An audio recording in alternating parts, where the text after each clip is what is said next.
Hey guys, welcome to my, if you want to call it, video blog. Haven't done one in a while. Thought I might as well kind of like do one. Basically, where can I start with? I'll start with, basically someone said the other day, like, Essence, you like to do your Facebook rants and stuff. So I was like, okay. I didn't really see it as rants. I just see it as me expressing myself via social media. So, that kind of explains that. The reasoning behind my rants is basically like, I've been doing music for a very long while. We're talking from like events management to doing performances to making songs, to doing joint events and stuff like that. So for me, it's something that I think, I got a lot of experience and so on. And one of the things, well, not even one of the things, some of the things that I've experienced during this time has obviously, kind of formed some of my personality and my mentality towards certain things. So for example, the problem with being an unsigned artist who is known on the underground scene is that, a lot of people like to assume certain things. So they like to assume that, you got it good. You got it good in the sense that, the expression I like to use is like you're a millionaire kind of thing. I mean, yeah, just how can I put it? Music's a funny one because people think that you make like music is a game where you just make tons of cash, and the reality is that I've struggled for a good couple of years just to even try and get noticed. I remember when I used to perform up in Club Ambassador in Barking. I started out there, then started moved around doing more performances, then obviously got on the Afrobeat scene, dropped a song called Ghost Money, which, I must say like that kind of like really got me noticed. That's a track featuring H Boss and Canny. One of the reasons why we wasn't that successful, well, it was successful, but the music video never really came out, was mainly due to the fact that, when the song was released and put out there, I just felt the way it was being marketed by other people, it was being marketed as it wasn't my song. Almost as if like I'm the featured artist on it, and in all reality, do you know what I mean? I paid for the studio time, I arranged everything for it, do you know what I'm saying? So it's I came up with the concept of Ghost Money, do you know what I'm saying? Probably the first person in the world to come up with the concept of Ghost Money. So for me, it was just kind of like, I don't understand how I could put energy, time and resources and funds into a project, and the project is not being, marketed to give me that recognition, do you know what I'm saying? So to be honest with you, that project wasn't necessarily scrapped, but for me, it kind of served its purpose in terms of like putting me on the map on the underground scene. However, I didn't feel it was beneficial for me to push it if everyone on board is who's on the track is not giving me the recognition, and I'm promoting the song that it needs to be. Now you can call that being a diva or whatnot, but at the same time, if you had your own track and you did everything to put it together, and then when it's being promoted, it's not being promoted as your song, then obviously that's a problem. So again, I just want people to know that it's not like I'm not this kind of like diva or sport child or whatnot. I'm just very clear in terms of like what's mine and and what I deserve credit for. Do you know what I'm saying? the other problem I have is, this is not an attack on anyone personally. It's just the general overview.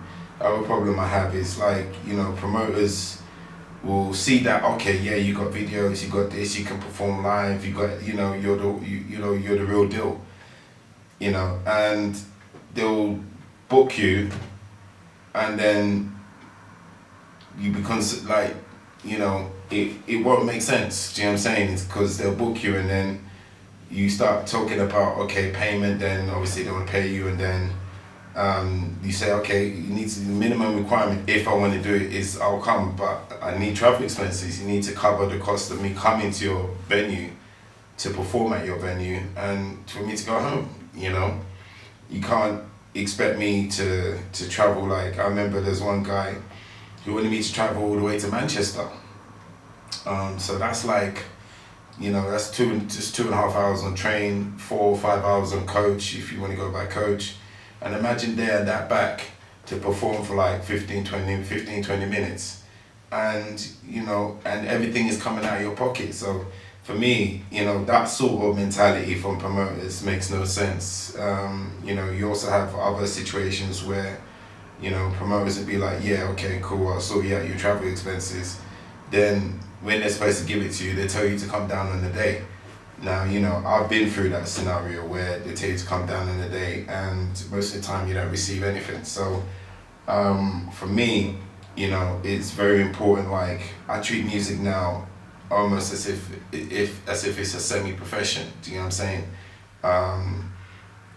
It's if there's no benefit, because at the end of the day, as much as I'm an artist, an underground artist and stuff, I have real life situations to deal with. So, I have, expenses to pay, bills to pay and stuff like that. So, for me, if I'm going to be doing music or doing anything creative of any sort, there has to be some sort of benefit. And, costs have to be covered, So, after a while, I don't know, the hype was getting a bit too much for me, to be honest with you, because I didn't understand how, I'm an underground artist, and, people kind of see me as a target, do you know what I'm saying? Either as a target or as a cash cow, do you know what I mean? So, I needed to take some time out. I haven't made any music for like, I think for the last 2 years now, coming up 2 years. That's just basically because I just wanted to focus on more important things, do you know what I mean?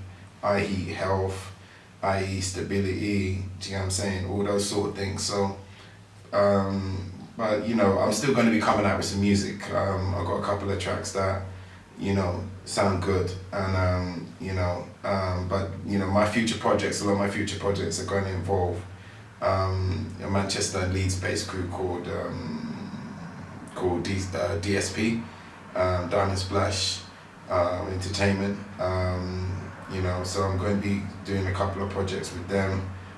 Good looking out on OY for one of the tracks I'm going to be coming out with soon. Good looking out for for Supreme of the Arts. He's got like he's got 3 tracks of mine that he'll soon kind of like engineer and spice up. So yeah, that's just basically me. Like, I'm not a diva. I'm not, it's just very important for me to be able to live. Do you know what I mean? Because I can't do music and stuff. Do you know what I mean? So, if I am going to have to do anything creative, then, people need to respect that, still have, man still have bills to pay. Do you know what I mean? Man still have, everyday obstacles that you face. Do you know what I'm saying? So, my thing is, if you want me to perform, just tell me tell me what you can manage. If I can do it, I'll do it. If I can't, then, no hard feelings. Do you know what I'm saying? For me now, I just feel I've reached a certain status now where, I don't really need to be trying as hard. Do you know what I'm saying? Not in the sense that, that I've made it, just in the sense that, okay, do you know what I mean? I can't go back and do what I've already been doing. Do you know what I mean? It has to be something new, or it has to be something bigger and better. you know. So yeah, this is my little video blog, and I just hope that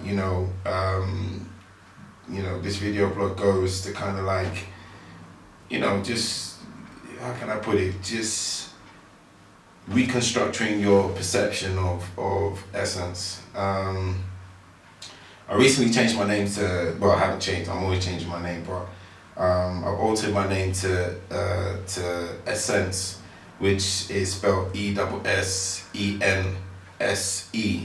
I decided to move it, to alter it to that purely on the basis of marketing reasons. Like, the word essence is a dictionary name, and it's something that it's used globally already. Do you know what I mean? So official essence, in other words,